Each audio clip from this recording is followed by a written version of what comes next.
በስመ አብ ወወልድ ወመንፈስ ቅዱስ አሐዱ አምላክ አሜን። ውዕለቱ ዘክሪ ነፍሰይ ውዕለቱ ዘክሪ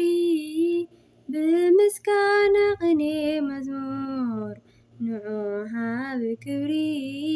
ንመድኃኔዓለም ንክብሩ ዘምሪ ንመድኃኔዓለም ንክብሩ ዘምሪ ውዕለቱ ዘክሪ ነፍሰይ ውዕለቱ ዘክሪ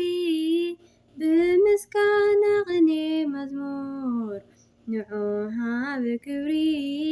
ንመድኃኔዓለም ንክብሩ ዘምሪ ንመድኃኔዓለም ንክብሩ ዘምሪ ናይ ሰባት ፍርዲ ሞት እዩ ነይሩ ንዓይ ኣምላኸ ቅዱሳን ተዘይርርሃለይ ንቓሉ ጽሒፉ ሃደሙ ኸሰስተይ ኣጸናኒዑኒ ኣቕኒዐ መንገደይ ኣጸናኒዑኒ ኣቕኒዐ መንገደይ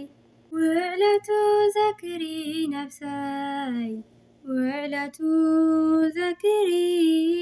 ብምስጋና ቅኔ መዝሙር ንዑሃብ ክብሪ ንመድኃኔዓለም ንክብሩ ዘምሪ ንመድኃኔዓለም ንክብሩ ዘምሪ ሸውዓተ ጋንንቲ ስጋይ እናተመርሐት ናይ ነፍሰይ መቓብር ንዘመናት ኮነት ንናይ ጎይታየ ጋር ሓጺበ ብንብዓት እነሆ አውቂዕኒ ንመንገዲ ሕይወት እነሆ አውቂዕኒ ንመንገዲ ሕይወት ውዕለቱ ዘክሪ ነፍሰይ ውዕለቱ ዘክሪ ብምስጋና ቅኔ መዝሙር ንዑሃብ ክብሪ ንመድኃኔዓለም ንክብሩ ዘምሪ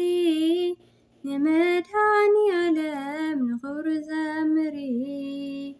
ሰብኣይ ነበረኒ ንዓይ ዝረዳእኒ ናብቲ ቅዱስ ማዩ ሒዙ ዘውርደኒ ብናይ ሕይወት ቃሉ ጎይታይ ፈዊሱኒ ጸዋሪት ዓራተይ ምጻር ኣውቂዑኒ ጸዋሪት ዓራተይ ምጻር ኣውቂዑኒ ውዕለቱ ዘክሪ ነፍሰይ ውዕለቱ ዘክሪ ብምስጋና ቅኔ መዝሙር ንዑሃብ ክብሪ ንመድኃኔዓለም ንክብሩ ዘምሪ ንመድኃኔዓለም ንክብሩ ዘምሪ ዘይውዳእ ውዕለቱ ነፍሰይ ዘክርዮ ክግረፍ ክስቀል ኣብ ገበ ቀራንዮ ዝዳረጎ የለን ዝወቕዖ ወሬታ ምስጋና ሃብዮ ናይ ዘላለም ጎይታ ምስጋና ሃብዮ ናይ ዘላለም ጎይታ ውዕለቱ ዘክሪ ነፍሰይ ውዕለቱ ዘክሪ ብምስጋና ቅኔ መዝሙር ንዑሃብ ክብሪ ንመድኃኔዓለም ንክብሩ ዘምሪ ንመድኃኔዓለም ንክብሩ ዘምሪ ውዕለቱ ዘክሪ ነፍሰይ ውዕለቱ ዘክሪ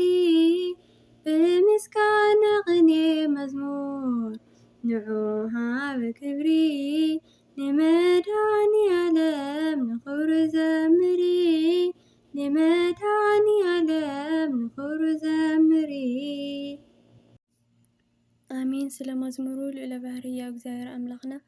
ለኸበረ ለተመስገነ ይኹን። ዝተረፈ ዝነጠበ ኣፈ ትጉሃት መላእክት ይተኣረመና። ወስብሐት ለእግዚአብሔር ወለወላዲቱ ድንግል ወለመስቀሉ ክቡር ይኹን። አሜን።